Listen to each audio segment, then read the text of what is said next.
Magandang araw sa inyo lahat. Ako nga pala si Ging Relano at welcome dito sa aking trading channel. Ngayong araw ay may share ako sa inyong strategy dito sa expert option na naging profitable talaga para sa akin. At ito ang RSI strategy. Pero ano nga ba ang RSI strategy? Siyempre as a trader, kailangan nating malaman yung mga key level sa market kung saan pwedeng mag-switch ng direction yung price sa market.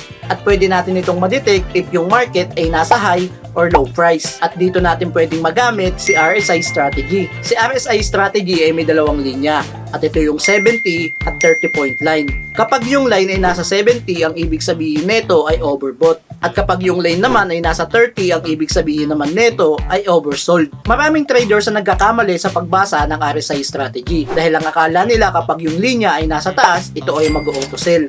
At kapag nasa baba naman yung linya, ito ay mag-auto buy. Kaya wag nyo itong gagawin. Dahil kapag si market ay nasa strong trend, si RSI ay magbibigay or magdi-display ng mga false signal. Kaya ang best way para gamitin si RSI strategy ay kapag si market ay nasa oversold line or overbought line, tapos ito ay nasa isang major support line, yun ang mas accurate na signal na mag-reverse ng price ni market. So paano nga babasahin or makita yung support line? Kapag gagamit tayo ng RSI strategy, kailangan lang natin hanapin yung price na rejected at least 3 times. At ngayon nakikita nyo dito nasa lower trend line ulit yung market, tapos may strong price rejection dito habang nasa oversold level, meaning nito ay good buying opportunity.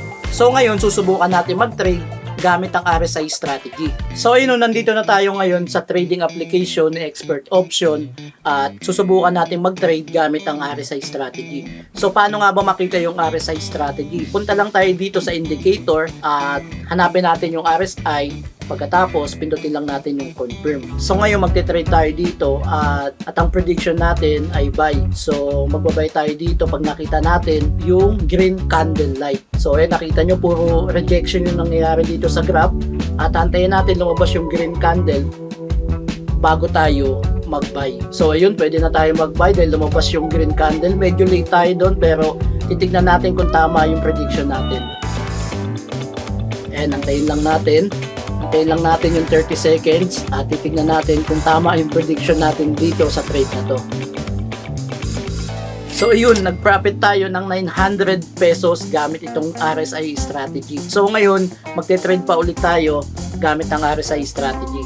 Antayin lang natin ulit yung green candle para makapag-buy tayo ulit. As of now, kung nakikita nyo dito, puro price rejection yung lumabas dito at kailangan natin at least 3 times natin makita yung price rejection at doon tayo magte-trade dahil good buying opportunity yun. So antayin lang ulit natin. So ayun, nakita na natin yung green candle at medyo late na naman tayo dito pero antayin ulit natin na matapos yung 30 seconds na duration para malaman natin kung tama ulit yung prediction natin. Pero sa tingin ko tama yung prediction natin dahil lumabas na yung green candle light dito at ayun yung good buying opportunity natin. So titignan ulit natin kung tama nga ba talaga yung prediction natin. So ayun, nag-profit ulit tayo ng 900 pesos gamit ang RSI strategy. So ganun lang kadali gamitin si RSI strategy at talagang magiging profitable talaga sa inyo pag ginamit nyo itong si RSI strategy. So susubukan pa ulit natin mag-trade gamit si RSI strategy. So antayin lang ulit natin na magkaroon ng price rejection at least 3 times para magkaroon tayo ng good buying opportunity ulit dito gamit si RSI strategy. So ngayon as you can see, ang daming price rejection na nakikita natin dito sa graph. Ngayon, ito yung good buying opportunity natin. Aantayin lang natin lumabas yung green candle para mag-buy tayo. So ayan, ayan, so yun, nag-buy tayo dito dahil lumabas yung green candle dito at nasa oversold line yung graph natin at ayan talaga yung good buying opportunity talaga para mag-trade dito kay Expert Option at gamit ang RSI strategy. So antayin lang natin ulit na matapos yung 30 seconds duration para makita natin kung tama yung prediction natin. So ayan. So ayun, nag-profit ulit tayo ng 900 pesos gamit ang RSI strategy. So paano nga ba mag-deposit at mag-withdraw dito kay Expert Option? So madami tayong choices dito pagdating sa deposit ng inyong pera kay Expert Option. Meron tayo dito nga GCash, Paymaya, GrabPay, CoinsPH, at madami pang iba. Pero ang ginagamit ko talaga pagdating sa deposit dito kay Expert Option ay ang GCash. Dahil GCash naman din talaga yung ginagamit natin pagdating sa mga online transaction natin dito sa Pilipinas. At ganun din sa pag-withdraw.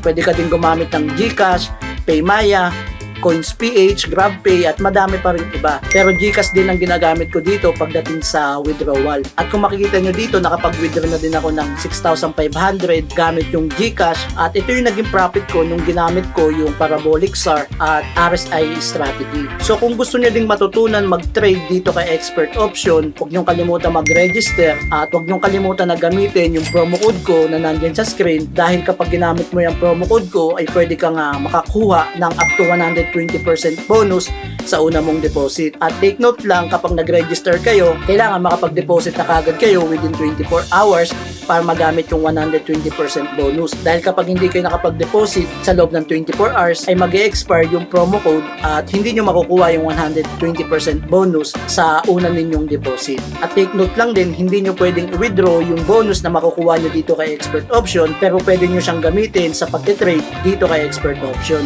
So ano pang hinihintay nyo? Start your trading journey dito kay Expert Option.